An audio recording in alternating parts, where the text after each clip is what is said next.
In 2010, Samsung launched a phone that made Apple pay attention for the first time. 5 years later, one of their phones would catch fire on airplanes. And 5 years after that, they put a stylus inside a phone they said would never have a stylus. This is every major Samsung Galaxy generation, what it changed and why it mattered. Samsung Galaxy S1. Before the Galaxy S, Android had no serious answer to the iPhone. There were Android phones. None of them felt like a flagship. Google had Android. Nobody had made it feel like a premium product. The Galaxy S changed that in June 2010. It launched with a Super AMOLED display that was sharper and brighter than anything else on Android. It had expandable storage, a replaceable battery, and more customization than Apple would allow in a decade. The hardware felt real. The threat was real. Samsung had made it clear they were not here to compete at the edges. They were coming directly for the top. And the phone that followed proved it was not a one-time effort. Samsung Galaxy S2, the best Android phone ever made. The Galaxy S2 launched in April 2011 and reviewers ran out of superlatives. Engadget called it the best Android smartphone yet, possibly the best smartphone period. The screen was thinner than almost anything on the market. The dual-core Exynos processor was genuinely fast. Samsung sold 10 million units in 5 months. That was the fastest any Samsung phone had ever reached that milestone. It also made Samsung the #1 Android manufacturer on Earth. The Galaxy S2 was not just a good phone. It was the moment Samsung stopped chasing Apple and started threatening them. The next phone started a war. Samsung Galaxy S3. The iPhone versus Samsung war begins. The Galaxy S3 launched in May 2012 and sold 30 million units in 5 months. In Q3 2012, it outsold the iPhone 4S, the first time any single Android device had outsold a flagship iPhone model in a quarter. Samsung became the best-selling smartphone manufacturer on the planet. Apple sued. Samsung countersued. The courtrooms became as competitive as the store shelves. The S3 had a 4.8-inch HD Super AMOLED display, features like S-Beam and Smart Stay, and a level of polish Android had not seen before. It also triggered something else. When people started comparing iPhone and Samsung by default, the Note changed what a phone was allowed to look like. Samsung Galaxy Note 1.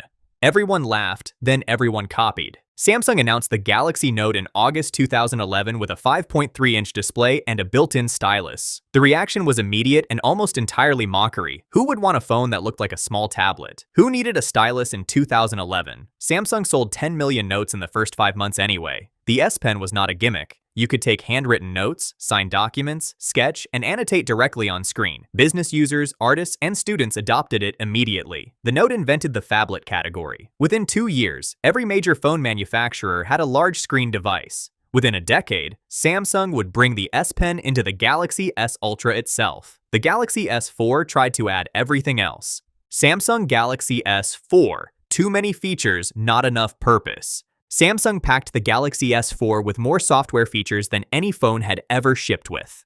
Air gestures, eye scrolling, smart pause, temperature sensor, humidity sensor, features that detected your eyes, your hand movements, and the weather in your room. Most users turned them off within a week. The hardware was excellent, a 5-inch full HD display, a fast processor, great camera. But the software excess became the story. Reviews questioned whether Samsung understood the difference between features and value. One reviewer called it a phone that did everything and made you feel nothing. The S4 sold over 40 million units. Samsung could not be accused of failing commercially, but internally, the message was clear. The approach had to change. The S6 was that change, and it came with a trade-off nobody expected. Samsung Galaxy S6. The Galaxy S6 was Samsung's most dramatic redesign since the original. They ditched plastic entirely and built a phone from metal and glass that felt genuinely premium. Wireless charging, a fast fingerprint sensor, a beautiful curved edge on the S6 Edge. It was the phone Samsung needed to make after years of criticism about cheap-feeling hardware. But it came with 2 removals that ignited the fan base. The micro SD card slot was gone. The removable battery was gone. 2 features that had been Samsung's biggest differentiators from the iPhone, eliminated in 1 generation. Samsung brought the SD card back with the S7. The battery never came back. The next phone was worse, much worse. Samsung Galaxy Note 7, the most catastrophic product launch in smartphone history. The Galaxy Note 7 was universally praised by reviewers on launch day in August 2016. The best display Samsung had ever made. A refined S Pen, iris scanner, waterproofing. It was, briefly, the best smartphone on Earth. Then the batteries started catching fire. Units ignited during charging, in pockets, in bags, and on planes. The U.S. Federal Aviation Administration banned the Note 7 from all flights worldwide. Airline staff made announcements specifically naming the phone. Samsung issued a recall in September 2016 and replaced every unit sold. The replacement units also caught fire. Samsung canceled the Note 7 entirely in October 2016. The total financial cost exceeded $5 billion. The damage to trust was harder to calculate. Samsung had to prove that their next phone was safe before people would even consider buying it. The S8 carried that weight. Samsung Galaxy S8. Samsung had one job with the Galaxy S8. Remind the world they could still be trusted. They delivered. The S8 introduced the Infinity Display, a near bezel-free screen that curved at the edges with no physical home button on the front. The screen filled the entire face of the phone. The fingerprint sensor moved to the back.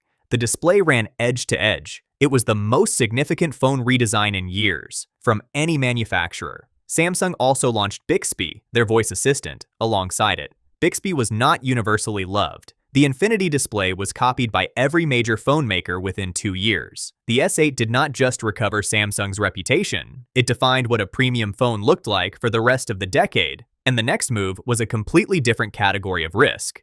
Samsung Galaxy Fold 1, $2,000, and it broke in days. Samsung announced the Galaxy Fold in February 2019 as the first mainstream foldable smartphone, a phone that opened like a book into a small tablet. It cost $1,980. Pre-release review units arrived in April 2019. Within 48 hours, multiple reviewers had broken screens. Some had removed what appeared to be a screen protector.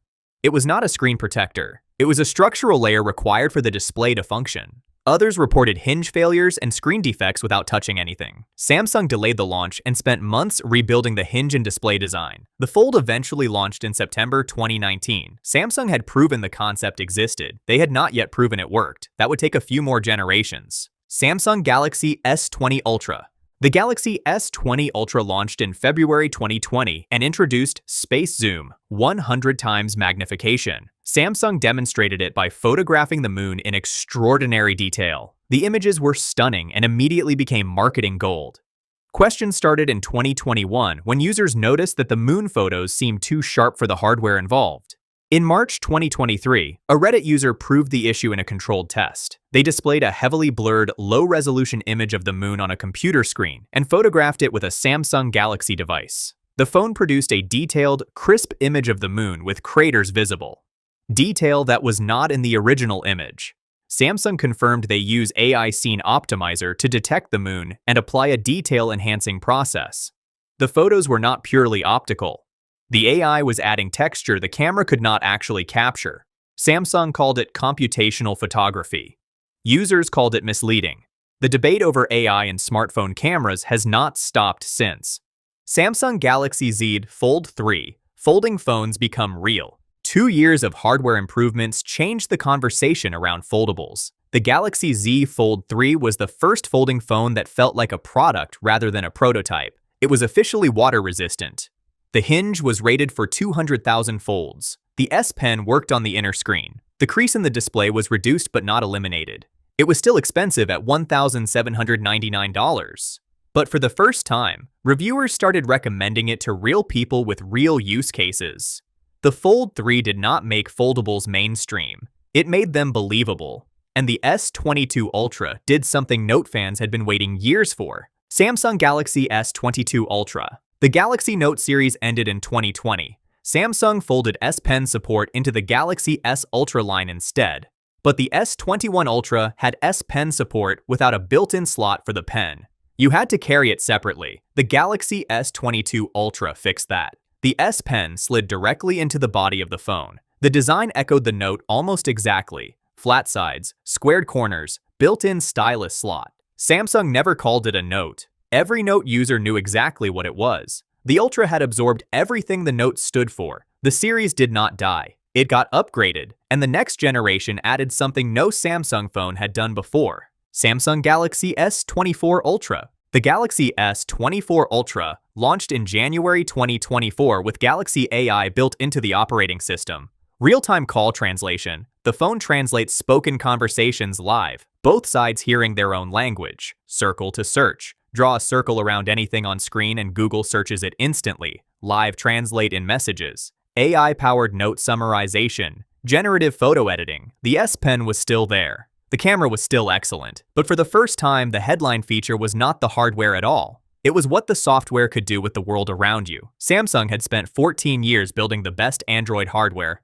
The S24 Ultra was the moment they pivoted toward AI as the primary reason to upgrade.